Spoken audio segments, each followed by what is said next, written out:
Hey everybody, how's it going? It's Jamie, the owner of Blue Diamond Vapors. This video is going to talk about the new FDA deeming regulations, how they affect you as a customer, how they affect me as a business owner, and some things that you need to know that are happening pretty quickly that are really important. So before we get into the regulations themselves, let's talk about some dates because understanding these dates is important to understanding the picture as a whole. So first off, these deeming regulations were published May 10th, 2016. They go into effect 90 days later, so 90 days from May 10th is August 8th, 2016. There's a second piece to this, which is a 2-year window, and we'll talk about that in the middle of the video, and that's obviously August 8th, 2018. Okay, so published on the 10th of May, they go into effect August 8th, 2016. The final piece is August 8th, 2018. So let's start by talking about August 8th, 2016, what happens. There's a couple of things, but the most important thing that happens on August 8th, 2016 is our entire market freezes. What that means is you cannot introduce a product to our market that was not on the market prior to August 8th, 2016. That means no new hardware, no new juice, nothing. Nothing new can come out August 8th, 2016 forward. That means any flavor that you want to get, any piece of hardware you want to get, all that stuff will need to have been made and sold prior to that August 8th, 2016 date. The second thing that's going to impact you as customers is that we're no longer going to be allowed to do any sort of free sampling whatsoever. So with regards to Blue Diamond Vapors, as you guys know, we love to do Free Juice Weekend, okay? But after August 8, 2016, we're not going to be able to do that anymore because we won't be able to do any free sampling. Now this rule and these regulations extends to you testing flavors inside of a store. That means when you walk into a store right now, you can try flavors for free, right? You can try them before you decide whether or not you want to buy them. But now you will no longer be able to test flavors for free. There's lots of discussion amongst shop owners throughout the US as to how we're going to handle this process exactly. And right now, unfortunately, I don't have a definitive answer for you as to how that's going to happen. What I can tell you though is that you will no longer be allowed to test flavors for free after August 8th. There's a couple of things that happen August 8th that for us in Nevada, as well as a few other pieces because of some other legislation, aren't impacted by as much. So for example, one of the things is there's a no sales to minor ban, okay? So you can't sell a vapor-related product to anybody under the age of 18. Well, we couldn't do that in Nevada anyways because the Nevada Vaping Association lobbied the state of Nevada, and Senator Farley introduced legislation last session that prevented minors from buying vapor-related products, which is a good thing. The other thing that will happen August 8th is every bottle of e-liquid that you buy will be required to have a child-resistant cap on it, but that was going to happen anyways. In fact, it will happen before August 8th. It'll happen, I believe, July 26th because of the Child Poison Nicotine Prevention Act of 2015, and you may have watched a video I put up about that a few months ago. So the no sales to minors, the CRC caps, those are things that were either coming or were already happening in Nevada, and those are pretty much industry standards right now. So that's not going to affect a ton. Now for you guys who are coming into our store in Las Vegas and you're buying locals only bottles, they come with dispensing caps, but soon, July 26th, like I talked about in my last video, they're going to have CRC caps on them because of the way those regulations work. People have asked me, hey Jamie, well what about a zero? And I've been on calls with our trade associations and in communication with a ton of owners, and we've all talked about, well, what about zero? Because at Blue Diamond Vapors, all of our testers are zeros anyways, and the consensus is that even if it's a zero nicotine product, the consumer still needs to be charged in order to sample it. So let's go back and talk about market freeze, and let me explain that a little more in depth for you guys. So August 8th, the market freezes. We cannot introduce new flavors. Hardware manufacturers cannot introduce new hardware. What constitutes a new flavor? Well, you can't reformulate something. If I have a bottle of e-liquid that's 80-20 and I never sold it at 70-30, I can't release a 70-30. If I never sold a grape mango peach, I can't sell a grape mango peach after August 8th. If you go into a store and they blend e-liquid for you on the spot and you're able to pick your flavors out, okay, and those are unique bottles made every single time, you'll no longer be able to do that because if that product didn't exist on the market prior to August 8th, it's no longer allowed to be made. One of the things about hardware that concerns me as an owner and as someone who shows you guys hardware very honestly all the time is that I suspect manufacturers will be rushing hardware to the market in order to beat that August 8th deadline. And I have concerns about hardware that may come out that's not perfect, but they beat the deadline and then they can fix the problems later. So I would strongly encourage you, especially as we get close to that August 8th date, if you see a piece of hardware come out and you're like, man, that's amazing, go into a store, no matter what store it is, okay, and take a look at that piece of hardware before you buy it, especially if you're somebody who traditionally only buys your products online. Go check it out, because like I said, I have a huge concern that we're going to see some products rush to the market to beat that August 8th deadline that turn out to be awful products as a result. Okay, so we covered the things that are happening August 8th, 2016, and you're probably thinking market freeze sucks, and paying for samples or to try flavors also sucks, but it's not the end of the world, it's not that bad. This is where it gets crazy, and this is honestly where it gets bad, where it gets really bad.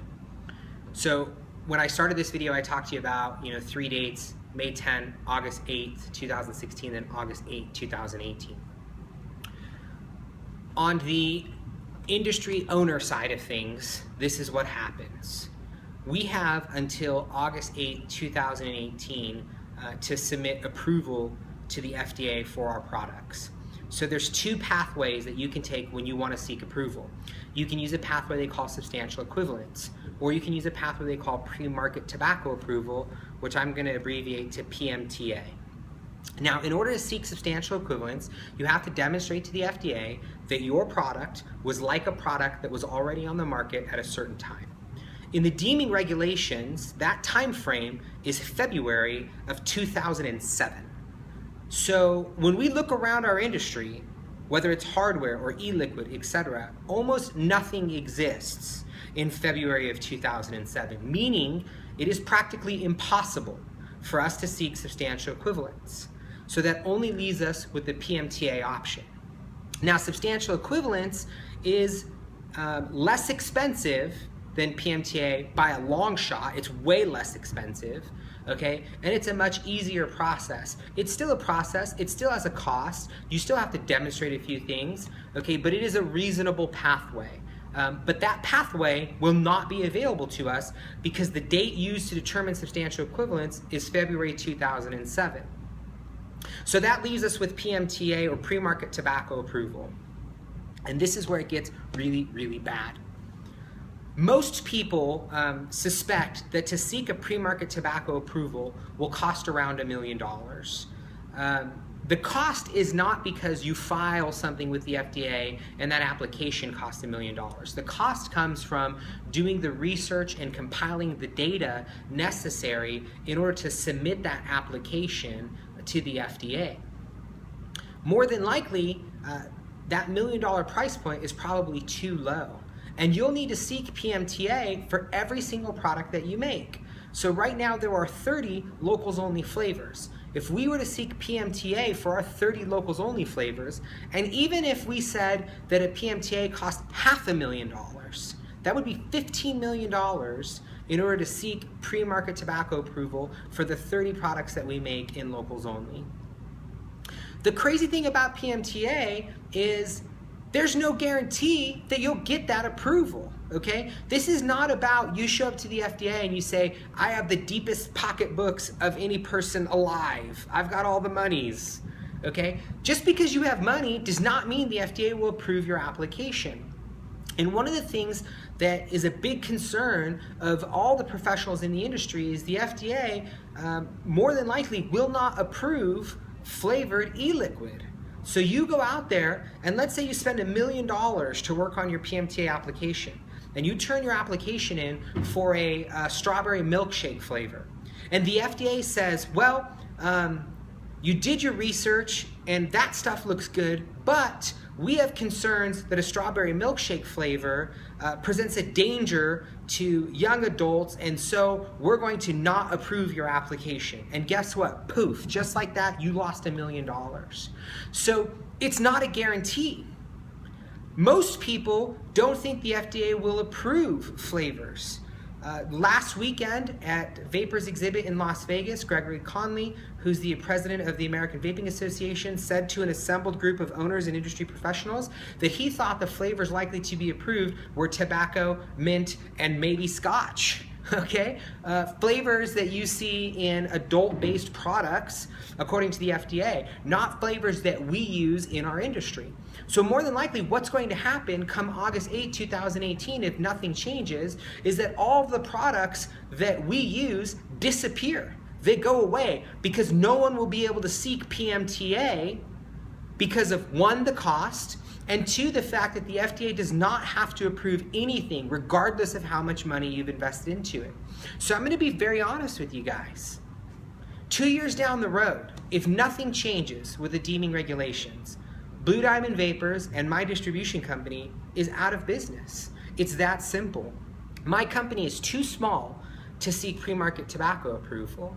And even if you said to me, Jamie, you could seek pre-market tobacco approval for 5 of your products for $1 million, but it's not guaranteed, it's simply not a risk I would be willing to take. Nobody's willing to take it. That's crazy. And that's the most frustrating thing about this process, is that we don't have a pathway for substantial equivalence because the date picked is ridiculous. And if we want to seek pre-market tobacco approval, which almost nobody has, the reality is we can't afford it. Most vapor shops are owned by small business people like myself. It's their family business. The likelihood of you being able to seek PMTA is almost non-existent, and God forbid you tried and spent $1, $2, $3, $5 million, and the FDA just said no. It's that simple. What's happening in our industry right now? There's a couple of things. Obviously, we have some litigation pathways, okay? We can sue the FDA. And advocacy groups like SFATA and CASA, Not Blowing Smoke, the American Vaping Association, are coming together to form a coalition to explore that. The other thing is, we can change the deeming regulations by legislation in Congress, etc. So there's a bill right now, 2058, that we've been talking about that seeks to change the date that we would use in substantial equivalence. And Dr. Joe Heck, who's a Nevada congressman, is one of the sponsors of 2058. And it's important to point out something about this, okay? Sponsoring 2058 came about because members of the Nevada Vaping Association sat down with Dr. Heck. And it's also important to point out that Charles Pulaski, who's the owner of Vapor Cave in Las Vegas, was the person who spearheaded that initial meeting. And I feel that it's very important that not only do we recognize the NBA there, but Charles as well for his work with regards to introducing this to Dr. Joe Heck, our congressman in Nevada, and making sure that he got involved in that. The Nevada Vaping Association will be rolling out some programs over the next few months that are designed for you as consumers to get involved. You know, previously our organization was just for industry professionals, but this is a fight where everyone's going to have to get involved. So I'm going to do my best to keep you guys informed as our customers of what's happening on the NBA side. I know the NBA will be reaching out to you. If you haven't already, go on to Facebook, like the Nevada Vaping Association's Facebook page. Go check out the webpage. Take a look at all of the shop owners, e-liquid manufacturers, hardware manufacturers that are involved in making the Nevada Vaping Association work, and support those people. And like I said, over the next few months, expect some details as to how you can get involved with the NVA in order to support our industry, specifically here in Nevada, and of course on the federal level. If you go into a shop right now and that shop owner tells you, don't worry about it, we're gonna be fine, one of two things is happening. Either they're lying to you, or they have no idea what's happening. Because if nothing changes, our industry is not going to be fine. Legislation has the potential to help. Litigation has the potential to help. The other thing that I need you to keep in mind is November is right around the corner, and that means elections. Now, I'm not telling you who to vote for. That's not my style. But what I am telling you is that you need to do some research, and you need to see which candidates that are running for office, both locally on the state level and federally, have a position that supports the vaping industry, okay? And which of those candidates have a position which does not support the vaping industry. Because if the survival of our industry is important to you, if you want to continue to use the products that you've been using so that you are not using a traditional combustible product, then we need to support candidates that are going to support our industry. Like always, if you have questions or comments, go ahead and leave them underneath the video on our Facebook. You can reach me on Instagram, Twitter, the whole nine, and I'm always in our shop. So if you ever have a question you want to ask me specifically, then by all means, please do so.